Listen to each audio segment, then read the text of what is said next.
Kuliah Inflammatory Bowel Diseases.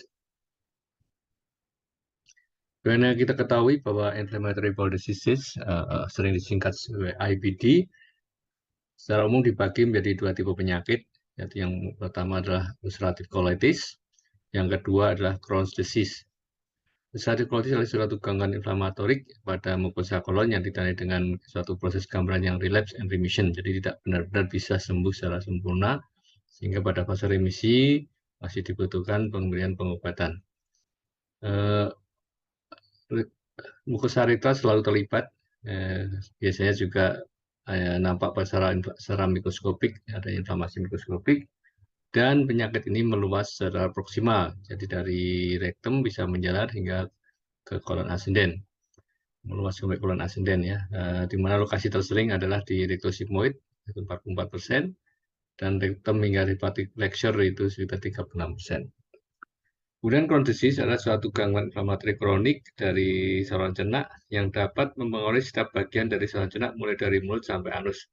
Tetapi yang paling sering paling sering terdampak adalah daerah ileum terminalis 35% atau daerah iliosekal 40%. Penyakit ini terbatas di kolon hanya sekitar 20% pada beberapa pasien, tetapi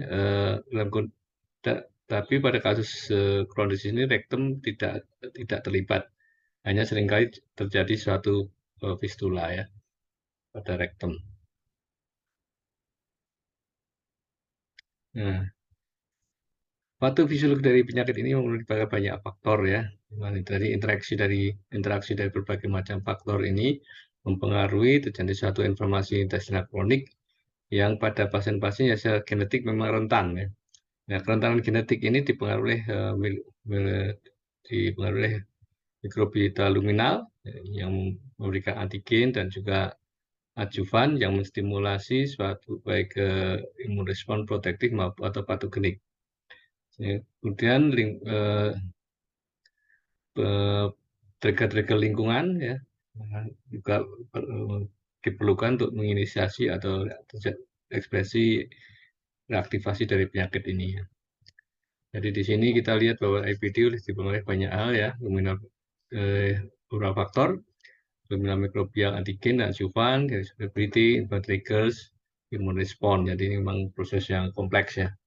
Nah, teori-teori etiologi dari inflammatory disease itu karena adanya infeksi spesifik yang persisten, yaitu dysbiosis, yaitu abnormal rasio antara agen-agen mikrobial komensal, bakteri yang bermanfaat maupun yang tidak ya. Kemudian fungsi mukosa yang lemah ya, atau kemampuan mikrobial yang lemah ya, atau ada aberrant immunoregulation.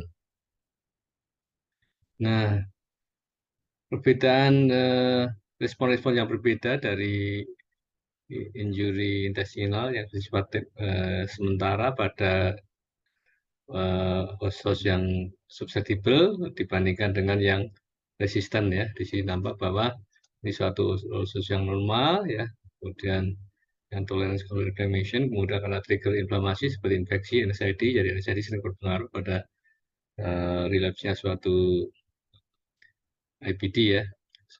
Nah, ini bisa menyebabkan acute injury, inflammation, tinggal ini terjadi pada kelompok yang toleran atau kelompok yang memang ada penurunan kemampuan imunregulasinya ya, kegagalan atau repair atau gagal dari repair atau pembersihan dari bakterial ya, ini pada host yang genetik sehingga akan menyebabkan suatu inflamasi, sementara yang toleran dan ada peningkatan aktivitas bakterial tetap bisa mengalami penyembuhan. Sehingga key point-nya gen-gen pada kasus untuk yang Crohn's disease dan eksperimental ileokolitis yang mengatur imun respon unit imun ya, kemampuan pembunuhan bakterial dan juga respon imun terhadap antigen endogen ini dan distribusi epitelial ya. Jadi memang dalam Crohn's disease melibatkan unsur-unsur genetik ini.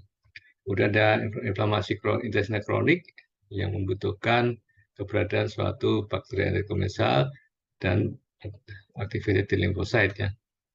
Kemudian pasien-pasien dengan Barber disease dan Roden ya, dengan chronic intestinal inflammation menunjukkan adanya toleransi hilangnya toleransi imunologik terhadap bakteri enterik yang normal sekalipun. Kemudian beberapa bakteri enterik memang lemah ya, tidak baik, tapi di satu sisi ada juga yang protektif. Kemudian respon imun innate yang menurun dapat membawa adanya kelemahan pemahaman clearance dari bakteri yang menyerang ya, dan untuk terhadap aktivasi dari sel-sel T patogenik. Nah, ini salah perbedaan antara Crohn's disease, area-area yang mendapat inflamasi, pola inflamasinya ya. Nah, pada Crohn dengan ulcerative colitis. Di sini Crohn ya, Crohn bisa menyerang semua. Tadi sampaikan dari awal bahwa bisa dari mulut sampai ke anus ya. Tapi ada tempat-tempat yang memang tertinggi konsentrasi lesinya ya. Jadi yang paling sering ada di terminal ileum atau ascending colon, mencapai 65-90% ya. Kemudian juga sementara untuk anorektal disease, ada fistula anal, anal fissure, periproctic abscess itu mencapai 35%. Ya. Kemudian untuk daerah hanya kolon saja itu hanya 20%. Ya. Untuk keterlibatan rektum dalam konteks ada inflamasi itu 11-20%. Dan yang hanya usus small bowel itu halus saja itu 10%. Jadi mayoritas selama ini kasus yang ditemukan kebanyakan di daerah terminalis dan kolon ascendens. Sementara ulcerative colitis ini biasanya berawal dari rektum ya, rektum kemudian menjalar ke atas, meluas ke atas ya sampai ke flexura hepatica. Nah ini di reproduksi primitif mencapai 30-50%, demikian left-sided colitis juga 30%, kemudian ekstensif atau pankolitis itu 15-20%. Nah ini satu gambaran fenotipik dari ulcerative colitis berdasarkan Lasley Montreal. Hepatitis itu hanya apabila menyerang daerah rektum saja, 30-60% pasien ya. Ya, ada gejala-gejala yang rectal bleeding, tenesmus, urgensi ya. Kemudian left-sided colitis ya, ini 60-65% pasien. Gejala-gejala hepatitis tambah diare atau abdominal cramping. Kemudian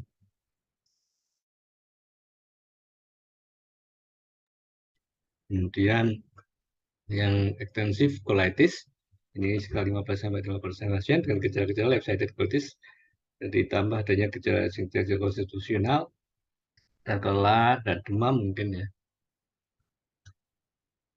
Nah ini suatu gambaran dari beberapa kelainan terkait IBD tadi dan pembandingnya ya.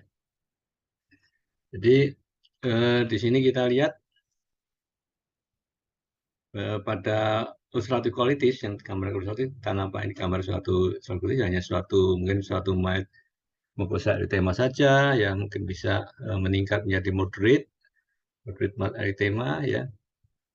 Kemudian yang kemudian juga menjadi erythema dengan hilangnya gambaran vaskuler ya, erosi, kemudian juga sepal ulceration ini ya, kemudian juga terjadi spontaneous bleeding dan juga penyempitan lumen ya, dengan adanya pseudopolip ya.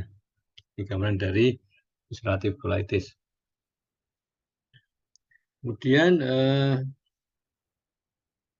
yang Crohn's disease ya kita lihat di sini ya, ini typical endoscopic picture dari Crohn's disease.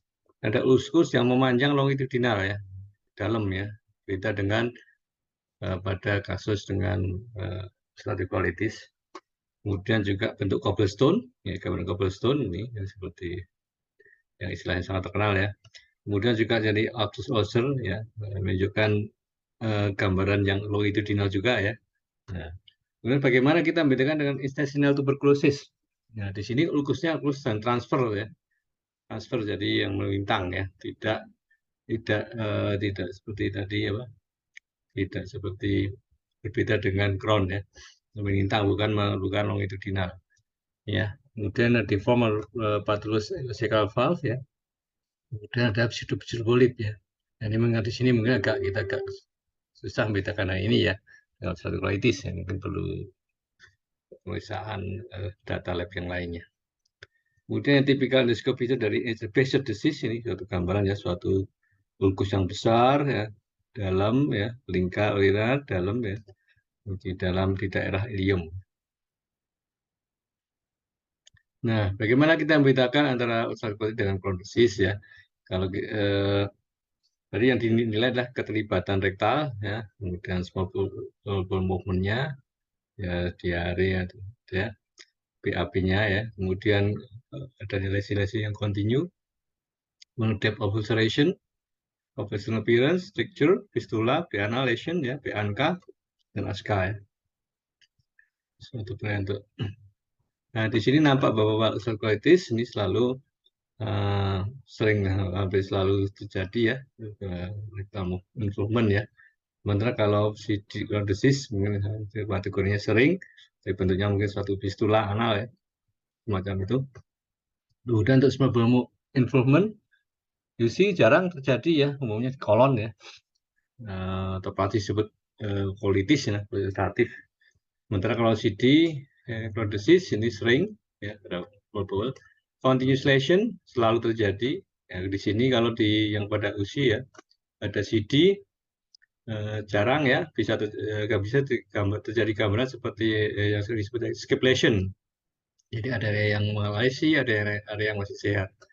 Mungkin kedalaman ulcerasinya, kalau ulcerative colitis memang sebatas mukosa, sementara Crohn's disease lebih dalam daripada mukosa. Obstruction appearance tidak nampak pada ulcerative colitis, tapi pada Crohn's disease ya. Kemudian stricture jarang terjadi pada ulcerative colitis, sering terjadi pada Crohn's disease.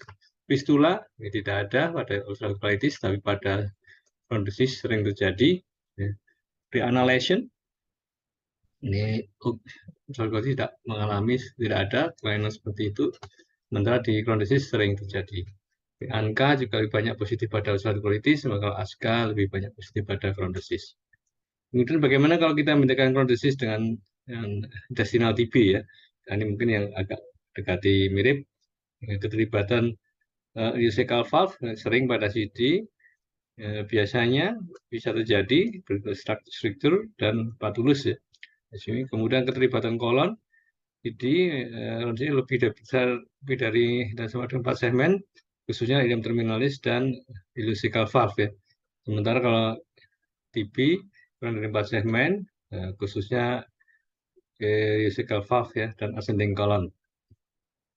Nah, kemudian untuk ulcer, biasanya kalau Crohn's disease ini longitudinal, kalau TB transversum ya. Nah, untuk cobblestone, rapis selalu adanya pada CD, obstruction juga pada CD, dan pre-annulation pada CD. Scar satu polip ini sering dijumpai pada TB, ya, intestinal TB, dibandingkan pada Crohn's disease. Nah, ini bagaimana kita menilai disease activity. Jadi pada kasus ulcerative colitis, untuk melihat disease activity, kita bisa menggunakan UC score ya, atau Mayo score, dengan gambaran endoscopic feature-nya ya. Di sini bisa kita lihat bagaimana pembagian skor tersebut, mulai dari ringan, normal, jadi yang lebih berat. Jadi untuk melihat melihat aktivitas penyakitnya untuk ulcerative colitis. Nah, ini beberapa ada kriteria untuk ulcerative colitis. Ini ada melihat dari TrueLab dan Wenwich ya. Ini bisa dilihat ada movement berharinya, blood stool ya, kemudian temperatur, suhu, heart rate, hemoglobin, SR, chronic finding pada imaging, nah, ada clinical science ya. Jadi ini satu apa namanya, akan dimasuk kategori yang ringan, ya, berat atau fulminan ya, berdasarkan data ini. Kemudian untuk mengklasifikasi ulcerative colitis ini melihat lokasinya ya. Jadi kalau perluasannya seperti apa, E1, E2, atau E3, terlibatan penyakitnya ulcerative colitis saja, atau left-sided colon, atau extensive colitis atau pankolitis ya. Nah, sehingga nanti di secara anatomi memang hanya seperti itu, hanya isolated rectal involvement, jadi hanya keterlibatan rektum saja. Sementara yang left-sided melibatkan rektum dan sigmoid, tetapi masih di bawah dari flexural, masih tidak melampaui flexural linealis ya. Sementara kalau extensivolitis ini sudah melewati flexural linealis. Nah, ini juga clearance disease ya, untuk perbaikan dari penyakitnya, yaitu untuk mencapai sistem symptomatic remission dengan berdasarkan report outcome, patient report outcome, reported outcome ya, dan mucosal healing ya, endoscopic dan histologic healing. Itu mendefinisikan untuk kedalaman dari tahap remisi dari sarkoitis dan kapan itu tercapai ya. Dan sehingga tercapai suatu disease clearance ya. Sehingga namun demikian masih diperlukan studi yang berikutnya ya, mendefinisikan apakah dibutuhkan suatu kesembuhan molekuler ya untuk dimasukkan dalam definisi disease clearance ya. Di sini depth of remission ya, mucosal healing, molecular healing, histological healing, endoscopic healing ya, dengan apa namanya, dengan patient report outcome ya. Kalau kategori tercapai berarti suatu proses disease clearance. Nah, bagaimana terapi pada ulcerative colitis ya? Ini kita lihat di sini bahwa tipe terapinya adalah biasanya kalau di tahap ringan ya sampai sedang kita bisa coba aminosalicilat, antibiotik atau budesonide ya. Kemudian kemudian kalau memang baik dengan aminosalicilat, kemudian di maintenance dengan aminosalicilat ya. Kemudian berikutnya kalau moderate mungkin diberi kortikosteroid ya. Tahap induksi ya, kemudian dilanjutkan dengan maintenance ya. Bisa salisilat, diopurin ya, satu bemodulator ya, ini dibedakan untuk ketika tahap kasus ini pada IBD secara umum ya. Kortikosteroid kalau untuk UC kita gunakan aminosalicilat ya. Nah, untuk UC atau CD bisa digunakan tiopurin ya, atau methotrexate khusus untuk CD ya, prodrosis. S1P modulator khusus untuk ulcerative colitis ya. Kemudian eh, apabila ini belum pada kasus-kasus yang berat, mungkin perlu istilah terapi biologik ya, atau small molekul, atau juga termasuk tindakan operatif. Nah, itu tahapnya terapi lanjutannya untuk maintenance-nya itu menggunakan bisa menggunakan ustekinumab untuk prodrosis dan ulcerative colitis, vedolizumab ulcerative colitis prodrosis, atau TNF-alpha untuk ulcerative colitis dan prodrosis, dan JAK inhibitor hanya untuk ulcerative colitis ya. Jadi ini tahapan-tahapan pengobatan terapi pilihan pada kasus dengan inflammatory bowel disease, yaitu ulcerative colitis atau prodrosis. Nah, ini berbagai macam medikasi obat ya yang ada ya, yang digunakan dengan berbagai macam rute administration-nya, induction maintenance-nya bagaimana, kemudian rutin monitoring yang dianjurkan ya, dan evaluasi event-nya apa yang perlu diperhatikan ya. Nah, kemudian di sini ada 5 ASA ya, corticosteroid, macam-macam ya, bisa prednison, budesonide, prednisolon, procortison, tiopurin ya, satioprin, mercaptopurin, anti TNF alpha, kita menggunakan anti TNF ya, Reximab ya, adalimumab, golimumab ya, kemudian antitegrin yang sekarang juga populer obat ini ada vedolizumab atau janus kinase inhibitor juga inhibitor, itu menggunakan tofacitinib ya, secara oral ya. Jadi yang oral di sini adalah yang hanya terus dia eh, parenteral adalah hanya anti TNF dan anti TNF ya. Kemudian yang lainnya ada yang oral, yang rektal ya, tergantung situasi yang diperlukan. Nah, faktor-faktor yang mengaruhi adrenal dari masa pada pasien-pasien ulcerative colitis ini banyak sekali aspeknya ya. Terkait juga health system, kemudian kondisi, kemudian juga sosial ekonomik, terkait pengobatannya, terkait kondisi pasiennya, ya, juga terkait juga karakteristik pasiennya. Ya. Bagaimana manajemen ulcerative colitis pada dewasa berdasarkan ACG guideline yang baru ini ya. Ya, jadi ada summary ringkasan dari kekuatan rekomendasi dari manajemen ulcerative colitis. Jadi dari tahap diagnosis, assessment, dan prognosis ulcerative colitis, memang kalau di Amerika ya dianjurkan untuk stool testing untuk menyingkirkan kemungkinan infeksi Clostridium difficile ya, yang pada pasien yang mencurigai mempunyai ulcerative colitis. Disarankan juga melakukan antigen testing serologik ya, untuk menegakkan atau menyingkirkan diagnosis UC ya. Juga disarankan juga tes antibody serologik untuk menentukan prognosis dari UC.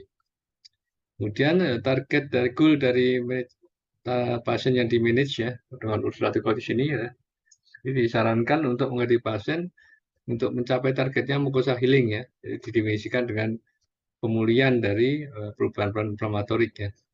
Diberikan artinya dengan menggunakan mayo endoskopi skornya 0 sampai atau 1. Ya.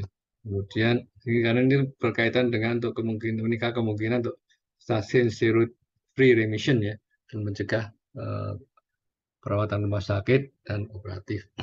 Disarankan juga dengan pemeriksaan VKK protectin ya sebagai surrogate untuk endoskopi bila memang endoskopi tidak tersedia ya, untuk mengakses suatu mucosa healing. Memang VKK protectin ini penting untuk mendiferensiasi apakah ini IBD atau bukan ya. Jadi pada kasus Crohn pun mungkin juga akan disarankan juga pemeriksaan VKK protectin. Nah, induksi remisi pada kasus ulcerative aktif yang masih ringan ini bisa digunakan, disarankan menggunakan rektal ya 5 ASA ya pada dosis 1 gram per hari untuk induksi remisi ini pada kasus dengan proctitis ulcerativa ya. Pada pasien-pasien dengan left-sided colitis yang masih ringan disarankan 5 ASA enema ya. Enema dengan dosis 1 gram per hari ya, lebih disukai daripada menggunakan rektal steroid untuk induksi remisi. Kemudian pasien-pasien dengan mildly ringan ya left-sided UC yang ringan aktif disarankan rektal 5 ASA enema dengan dosis 1 gram per hari dikombinasikan dengan oral 5 ASA pada dosis paling tidak 2 gram per hari ya, dibandingkan dari hanya menggunakan 5 ASA oral terapi oral saja untuk satu induksi remisi. Kemudian pasien-pasien dengan ulcerative colitis yang left-sided yang aktif ringan, yang tidak toleran terhadap atau non-responsif terhadap oral dan rektal 5 ASA pada dosis yang sesuai, ya. Kemudian disarankan untuk menggunakan budesonide ya, mmx 9 mg per hari untuk induksi remisi. Pada pasien-pasien dengan colitis ekstensif yang aktif ringan, ya, ini disarankan oral 5 ASA pada dosis paling tidak 2 gram per hari, ya, dianjurkan untuk induksi remisi.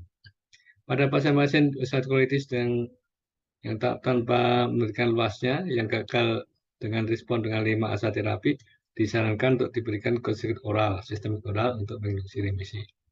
Pada pasien-pasien dengan mildly aktif UC yang gagal mencapai remisi dengan dosis yang 5 ASA yang sudah appropriate ya, dan oral ya, dan juga yang paling tidak 1 gram per hari yang rektal, disarankan untuk tidak mengganti dengan formulasi 5 ASA yang lain untuk mengisi remisi. Jadi alternatifnya dipertimbangkan, alternatif terapi lain harus dipertimbangkan. Kemudian pada pasien-pasien dengan UC yang aktif ringan, yang luasnya tak peduli luasnya, disarankan untuk menggunakan low dose ya, 5 ASA, yaitu 2-2,4 gram per hari, dibandingkan dengan higher dose 4,8 gram per hari, ya. Bila tidak ada perbedaan karena tidak ada perbedaan dalam angka remisinya. Jadi pakai dosis 2-2,4 gram per hari ya, bukan dosis yang 4,8. Pada pasien-pasien dengan mildly to moderately active UC yang tidak respon dengan oral 5 ASA, disarankan untuk memberikan budesonide 9 mg per hari untuk menginduksi remisi. Pada pasien-pasien dengan mildly to moderately active UC dengan luas berapapun menggunakan 5 ASA untuk induksi remisi disarankan untuk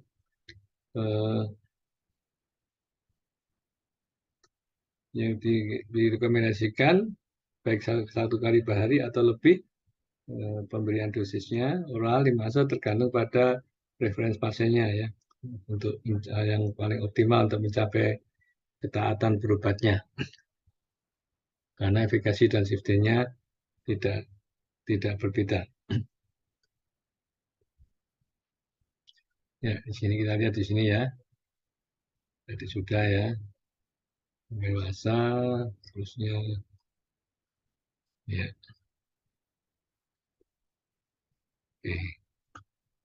Bagaimana untuk maintenance remisi pada pasien-pasien yang sebelumnya ulcerative colitis aktif yang ringan? Untuk pasien-pasien yang mildly active ulcerative colitis disarankan menggunakan 5 ASA ya, rektal pada dosis 1 gram per ini bang proktitis ya, 1 proktitis dan 5 ASA pada 1 gram per hari untuk mempertahankan remisi. Kemudian untuk pasien dengan mildly left-sided ya, aktif atau ekstensif UC disarankan dengan oral 5 ASA terapi paling tidak 2 gram per hari untuk mempertahankan remisi.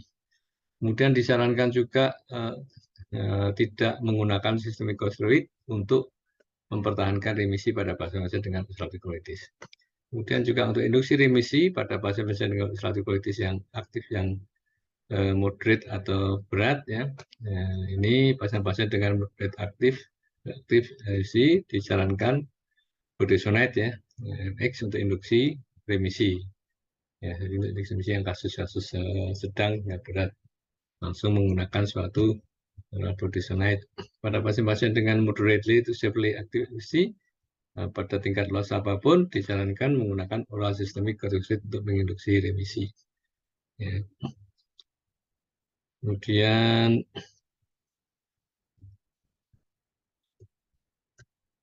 pasien-pasien dengan yang moderately to severely active UC disarankan tidak menyarankan menggunakan tiopurin atau methotrexate untuk menginduksi remisi. Kemudian pasien-pasien dengan moderately to severely active UC disarankan menggunakan anti-TNF terapi ya, bisa menggunakan adalimumab, golimumab atau infliximab untuk induksi remisi.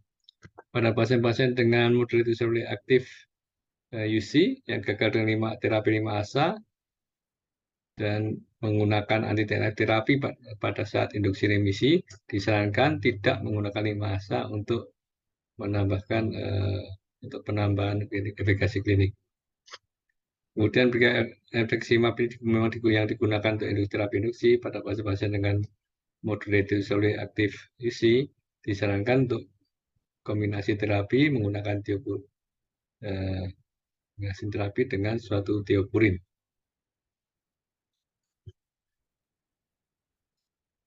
Ya.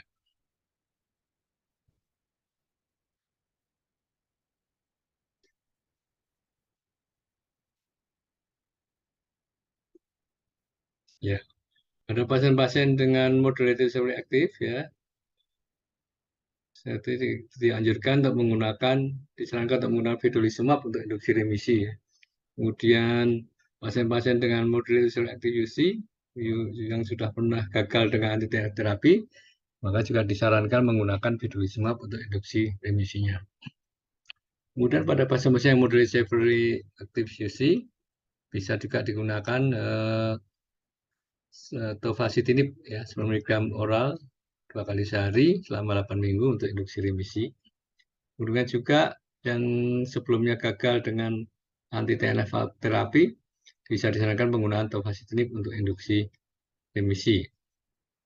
Kemudian pada pasien-pasien yang moderate severely active UC yang respon terhadap anti-TNF terapi, kemudian pada perjalanan waktunya mengalami ternyata gagal respon, tidak respon lagi, hilang responnya, disarankan untuk mengukur serum drug level dan antibody. Jika memang tidak Jika memang tidak tercapai suatu level terapeutiknya, untuk mengakses alasan hilang responnya tersebut.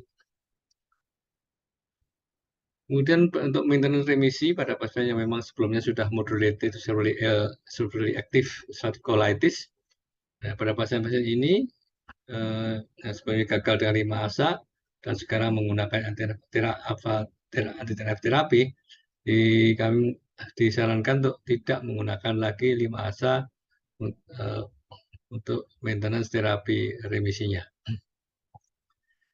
Kemudian dianjurkan tidak disarankan juga menggunakan systemic corticosteroid untuk maintenance dari remisi pasien dengan UC.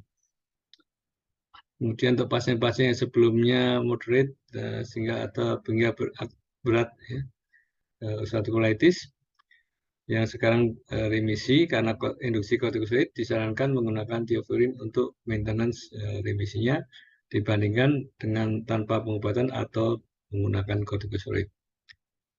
Pada pasien-pasien yang sebelumnya sedang hingga berat ya, yang sekarang sudah dalam kondisi remisi, tidak menyarankan untuk menggunakan metode zat untuk maintenance remisinya. Kemudian disarankan untuk melanjutkan anti-TNF terapi dengan menggunakan adalimumab, golimumab, atau infliximab untuk mempertahankan remisi ya, sesudah induksi anti-TNF pada pasien-pasien yang sebelumnya memang kondisi moderate dan severe active UC. Kemudian disarankan untuk melanjutkan vedolizumab untuk mempertahankan remisi pada pasien-pasien dengan sebelumnya memang moderately to severely active UC dan sekarang masuk dalam remisi sesudah induksi dengan vedolizumab. Juga dianjurkan melanjutkan tofacitinib untuk maintenance remisi pasien yang sebelumnya moderately to severely active UC yang sekarang dalam tahap remisi sesudah induksinya sebelumnya juga menggunakan tofacitinib. Kemudian yang untuk kita untuk manajemen pasien-pasien berat akut ya, yang dalam perawatan rumah sakit ya, pada pasien-pasien yang acute severe ulcerative colitis ini dianjurkan untuk profilaksi DVT ya, untuk mencegah VTE. Kemudian pasien-pasien dengan juga untuk rekomendasi untuk testing adanya suatu CDA ya, suatu Clostridium difficile infection ya, ini juga perlu diperhatikan di negara. Kemudian pasien dengan ASUK dan yang ada disertai dengan CDI disarankan untuk pengobatan CDI dengan vancomycin daripada menggunakan metronidazole. Menganjurkan juga rutin tidak menganjurkan rutin penggunaan antibiotik broad spectrum ya untuk manajemen ASUK. Kemudian disarankan tidak menyarankan juga pemberian total brain nutrition dengan maksud untuk mengistilahkan usus ya pada kasus ASUK atau akut severe ulcerative colitis. Pada pasien dengan akut severe ulcerative colitis ini ya, disarankan menggunakan 60 mg per hari methylprednisolone atau hidrocortisone 100 mg 3-4 kali per hari untuk menginduksi remisi ya. Kemudian pasien-pasien yang gagal atau tidak respons tidak adekuat terhadap pemberian kortikosteroid selama 3-5 hari ya, disarankan untuk diberikan rescue terapi dengan infliximab atau cyclosporin. Kemudian pada pasien-pasien ASUK yang mencapai remisi dengan infliximab treatment disarankan juga pada saat maintenance remisinya menggunakan obat yang sama. Kemudian mereka yang remisi dengan cyclosporin juga disarankan untuk maintenance remisinya dengan thiopurin. Kemudian pasien dengan ASUK yang mencapai remisi dengan cyclosporin treatment dia juga bisa menggunakan dengan maintenance remisinya dengan vedolizumab. Ya. Ya, jadi intinya pada kasus-kasus yang berat tadi ada DVT prophylaxis, penggunaan methylprednisolone ya, IV 60 mg per hari atau hidrocortisone 100 mg 3 sampai atau 4 kali per hari. Kalau tidak ada respon yang adekuat, gunakan infliximab ya. Kemudian maintenance dengan thiopurin ya, kemudian juga vedolizumab atau penggunaan cyclosporin juga disarankan. Kemudian untuk prevention colorectal cancer pada colitis memang perlu dilakukan suatu kolonoskopi screening ya, surveillance yang untuk identifikasi ada neoplasia pada pasien UC sebatas apakah sehingga sampai di atas rektum. Dan jika menggunakan definisi standar kolonoskopi pada pasien UC yang menjadi surveillance, disarankan untuk menggunakan kelompok endoskopi dye spray ya dengan methylene blue atau indigo carmine untuk identifikasi dysplasia. Jika menggunakan high definition kolonoskop pada pasien UC yang menjadi surveillance, disarankan menggunakan white light endoscopy dengan neurobion imaging atau dye spray endoskopi dengan methylene blue atau indigo carmine untuk mengidentifikasi dysplasia. Nah, ringkasan dari konsep statement ya, statement konsep untuk manajemen ulcerative colitis ini adalah untuk diagnosis statement prognosis atau ulcerative colitis. Satu, diagnosis UC harus dicurigai pada pasien-pasien dengan hematosisia dan urgensi atau sering diare ya, sering BAB diare. Etiologi infeksi harus dieksklusi pada saat penegakan diagnosis. Kolonoskopi dan intubasi hingga ileum dan biopsi dari yang terkena maupun tidak terkena dampak harus didapat ya untuk mengkonfirmasi diagnosis UC oleh seorang patologis yang berpengalaman ya dengan expertise di bidang patologi gastrointestinal. Jika mungkin karena memang tidak ada setelah patologi memang tidak mudah ya. Ada perbedaan karakteristik sehingga tidak ada gambaran patognomonik. Kemudian kategori dari peluasnya penyakit meliputi proktitis, hingga kedalaman 18 cm dari first ya, ini tepi anus ya. Kemudian distal atau rectosigmoid junction. Kemudian left-sided colitis ya, extending dari sigmoid hingga splenic flexure dan extensive colitis ya di atas dari splenic flexure. Jika ileum terminalis normal, maka perlu evaluasi lanjutan untuk upper endoscopy ya pada stomach dan small bowel dan close imaging tidak diperlukan ya. Jika tidak ada atau tidak ditemukan gejala-gejala lain ya atau teman-teman lain ya yang mencurigai adanya suatu keterlibatan gastrointestinal proximal atau suatu diagnosis lebih ke arah Crohn's disease daripada ke ulcerative colitis. Definisi dari beratnya penyakit yang dibutuhkan untuk decision untuk guiding treatmentnya ya. Definisi harus berdasar pada pro ya tadi sudah disampaikan ya mengenai pengalaman pasien tadi. Feeding, normalization of bowel habits, kemudian inflammatory burden-nya, ya, endoscopic assessment, termasuk luasnya, severity-nya, dan marker-marker inflamasinya, perjalanan penyakitnya, kebutuhan hospitalisasi, kebutuhan steroid, dan juga kegagalan respon terhadap terapeutik. Ya, kemudian yang keempat, impact penyakit itu, fungsionalitas pasien, dan juga quality of life-nya. PKK protektin dapat digunakan pada pasien-pasien UC sebagai marker non-invasif ya, dari aktivitas penyakitnya, dan untuk mengakses respon terhadap terapi dan kemungkinan relapse. Ya, ini suatu goal ya untuk managing pasien dengan ulcerative colitis. Jadi lanjutannya ya, jadi UC adalah satu kondisi kronis dengan terapi yang di mana terapi diperlukan untuk menginduksi dan mempertahankan remisi. Keputusan terapeutik harus dikategorikan dalam induksi dan maintenance dengan suatu target ya yang peroleh dan pencapaian hingga mencapai bisa mempertahankan remisi yang bebas steroid. Strategi untuk manajemen UC harus merefleksikan target-target dari pasien dan dokternya dan mengetahui ya betul perjalanan penyakit kronis dari penyakit tersebut. Corticosteroid remission ya, remission ini bisa didefinisikan sebagai berbasis pada simptom, kelemahan endoskopik, atau impact penyakit tanpa penggunaan corticosteroid ya. Jadi remisi simptomatik terkait perbaikan dalam perbaikan pro-nya Bahkan endoscopic healing didefinisikan sebagai restorasi dari mukosa yang indeks mukosa tanpa suatu fragilitas ya, apa namanya, tanpa kelemahan untuk terjadi risiko luka lagi.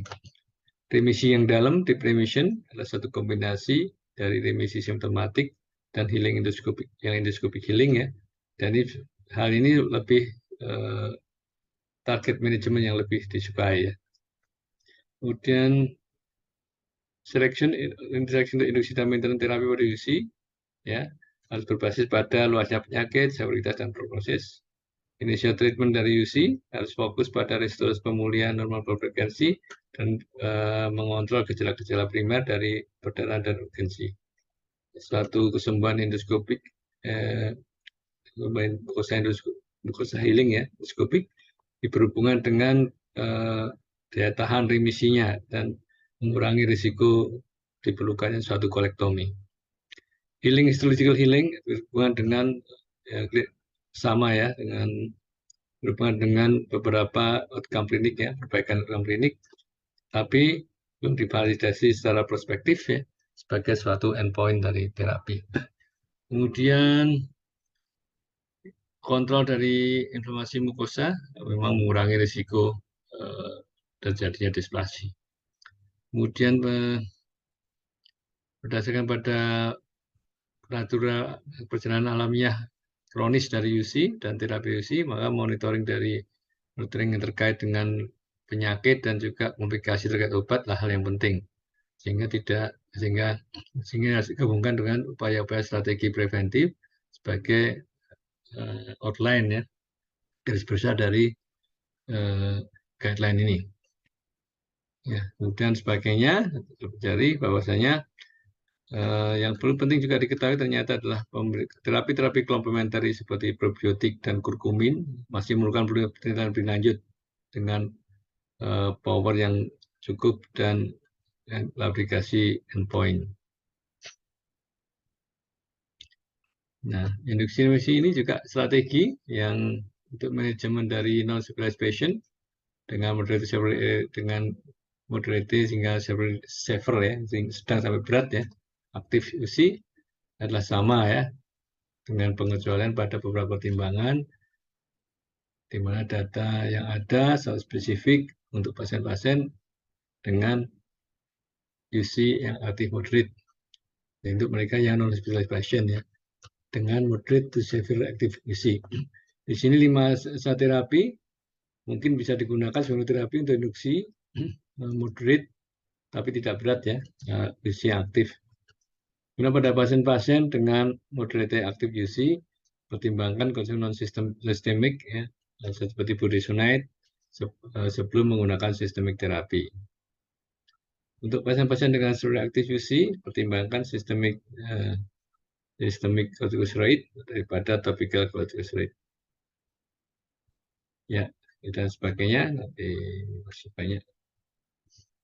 Nah, untuk maintenance-nya di sini pasien dengan moderate to severely active colitis ada 5 asa terapi untuk maintenance remission yang tidak seefektif, tidak begitu efektif ya pada mereka yang sebelumnya dengan aktif UC yang berat ya, maupun yang sebelumnya aktif UC yang sedang. Budesonide FC ini juga belum dipelajari ya, belum pernah diteliti ya pada maintenance terhadap remisi dari sebelumnya moderate to severe active UC ya. Sehingga ini masih bersifat banyakkan clinical trial dan data yang ada menunjukkan manfaat dari steroid sparing terapi ya, yang bisa mendeteksi remisi untuk mempertahankan kondisi remisi itu. Ya. Kemudian disarankan juga suatu elektif proktoktomi pada pasien-pasien yang UC yang memang gagal dengan terapi medik yang sudah maksimal. Ya, masih banyak ya. Ini suatu hal yang di sini kita garis bawahi bahwa ya, jadi pada konsep ini ya pentingnya adalah untuk manajemen pasien ya, khususnya untuk colorectal cancer prevention ya, pada saat kolitis ini perlunya suatu bisa penggunaan suatu screening kolonoskopi dan nanti untuk mendapatkan data histopatologik ya dengan pemeriksaan apakah sudah ada displasi atau mungkin sudah berkembang menjadi suatu adenoma yang mungkin juga menjadi suatu cancer. Baik. Ya, ini suatu ada beberapa kriteria penggunaan formulasi 5-ASA pada pasien-pasien dengan mild to moderate ulcerative colitis berdasarkan AGA dan guideline AGA dan guideline ECO atau Eropa ya. Kemudian di sini nampak bahwa untuk disease site dan activity proktitis, kalau AGA menyarankan menggunakan mesalamin enema atau spesialnya daripada oral mesalamin ya, untuk proktitis ya. Kemudian juga akan menempatkan pasien pada lebih nyaman ya daripada tapi juga di mana ini juga menyarankan bahwa pasien-pasien yang memang menempatkan apa namanya lebih nyaman dengan oral medication administration dan juga karena suatu hal efektivitasnya lebih rendah bisa jadi alasan juga untuk memberikan suatu mesalamin oral. Kemudian kalau eko tetap mesalamin tetap 1 gram suppositoria sekali sehari disukai ya sebagai initial treatment untuk mild to moderate reactive bronchitis. Kemudian juga untuk left-sided mild moderate ulcerative bronchitis ada menyarankan oral mesalamin sebagai ditambah dengan rektal mesalamin tadi disebutkan ya tadi. Ya, dan karena kombinasi ini lebih efektif daripada diberikan sendiri, terpisah sendiri ya. Kemudian untuk YAICO, untuk active left-sided ulcerative harus diberikan aminosilin enema dikombinasikan dengan oral ya, mesalamin. Kemudian yang AGA yang ekstensif mild moderate UC, ini standar dosnya mesalamin ya 2-3 gram per hari atau diasulfonid 5-ASA. Ya. Kemudian low dose mesalamin soalnya is not recommended ya. AGA juga menyarankan suatu rektal mesalamin atau oral 5-ASA pada pasien-pasien seperti ini jadi kombinasi ya.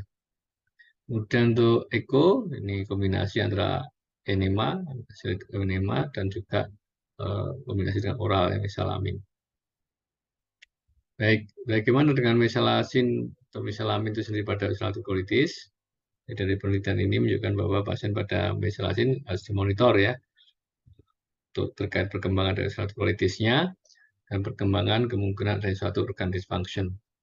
Karena high dose mesalasin nampaknya juga mempunyai profil keamanan yang sama dengan yang low dose ya, dan tidak berhubungan dengan risiko adverse event yang lebih buruk ya. Kemudian sebelum menempatkan pasien pada mesalasin, perlu diperiksa juga dulu baseline liver dan renal function test ya.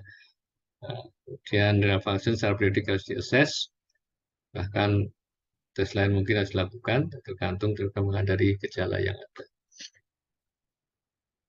Oke, tadi terkait ulcerative colitis. Nah, bagaimana kalau kita manajemen dari Crohn disease ini? Bisa ambil dari Kanada ya. Sebenarnya hampir mirip saja, tapi ada di sini menampilkan suatu algoritma yang mudah dipahami. Jadi pada kasus-kasus dengan mild to moderate Crohn disease, maka pertimbangan diskusikan dengan treatment goal-nya dengan pasien. Kemudian diakses lokasi disease-nya di mana, apakahnya kolon ya atau terminal ileum dengan atau tanpa right colon ya.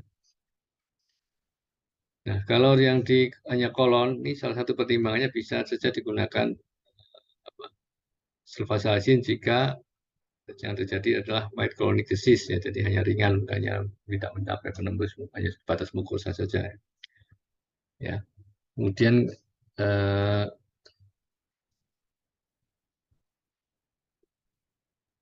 jadi kalau ini dikategorikan Kalau saja jika pasien mempunyai multiple faktor risiko yang multiple yang terkait dengan proses yang buruk, pertimbangkan sebagai moderate ya. Dan kemudian untuk terapinya ini kalau memang terbatas kolon yang masih ringan, itu bisa menggunakan sulfasalazin. Tapi kalau di atas itu, Anda bisa digunakan prednison 40-60 mg per hari dengan di tapering selama 2-4 minggu. Apakah tercapai target terapinya? Jika ya, teruskan dan tapering prednison. Jika tidak, pertimbangan pengobatan sebagai dengan kategori low risk, moderate, atau severe CD, Crohn's disease. Nah, kalau yang terkena diserang adalah terminal ileum dan atau right colon, ya, gunakanlah budesonide 9 mg per hari 4-8 minggu, ya. Kemudian apabila tercapai, tersebutnya tercapai. Jika tidak, tentu pertimbangkan pengobatan yang apakah dia masuk kategori low risk, moderate, atau severe CD. Jika ya, bisa dilanjutkan dengan ditaperingnya budesonide. Untuk kasus-kasus dengan mild to moderate Crohn's disease. Di samping itu, untuk yang moderate dan severe active CD, ini dipertimbangkan targetnya dengan pasien ya. Dengan moderate to severe ya. Tadi mild to moderate, moderate to severe active CD ya. Jadi ini mild to moderate ya, diskusi dengan diskusikan dengan pasien ya, targetnya terapinya apa, kemudian diakses atau risikonya terkait dengan prognosis yang buruk, apa masuk kategori rendah atau kategori tinggi. Nah, kalau kategori rendah, diberikan prednison 40-50 mg per hari selama 2-4 minggu. Apakah ada symptomatic remission atau jadi refraktor atau ketergantungan ya. Kalau terjadi remisi, ya, berarti berubah terapi. Berarti diberikan teopurin, sementara prednison di tapering selama 12-16 minggu. Apakah target terapi tercapai? Jika ya, lanjutkan teopurinnya. Jadi maintenance-nya dengan teopurin. Kemudian kalau tidak, ya pertimbangkan terapi biologik, TNF alpha plus minus azathioprine atau menggunakan methotrexate ya, atau vedolizumab plus minus asa atau methotrexate ya, ustekinumab plus minus asa atau methotrexate ya. Kemudian demikian juga demikian juga pertimbangan lainnya bisa juga ketika terjadi symptomatic remission langsung masuk juga ke terapi biologik. Untuk mereka yang refraktor steroid, untuk yang low risk ini juga tergantung bisa masuk ke biologi terapi atau pertimbangan dengan pemberian methotrexate 5 mg per minggu, sebuta atau IM, plus prednison di tapering. Nah, kemudian apakah tercapai? Kalau tidak, tetap juga masuk ke biologi terapi. Kalau membaik, ya lanjutkan dengan terapi MTX, methotrexate ya. Kalau high risk langsung masuk ke biologic terapi plus minus teopurin atau methotrexate plus minus prednison selama 8-12 minggu.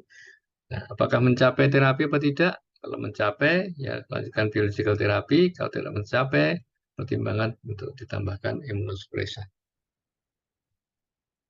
Nah, AGA mengeluarkan suatu kriteria surveillance ya untuk mendeteksi untuk dalam manajemen pasien-pasien yang memang dijumpai ada suatu kolorektal displasia pada kasus IBD. Jadi kalau kapan mulai melakukan screening, yaitu 8-10 tahun setelah onset penyakit pada semua pasien berbasis pada aktivitas histologiknya, luasnya, dan juga dan menjadi pedoman untuk surveillance pada kedepannya. Dan juga pada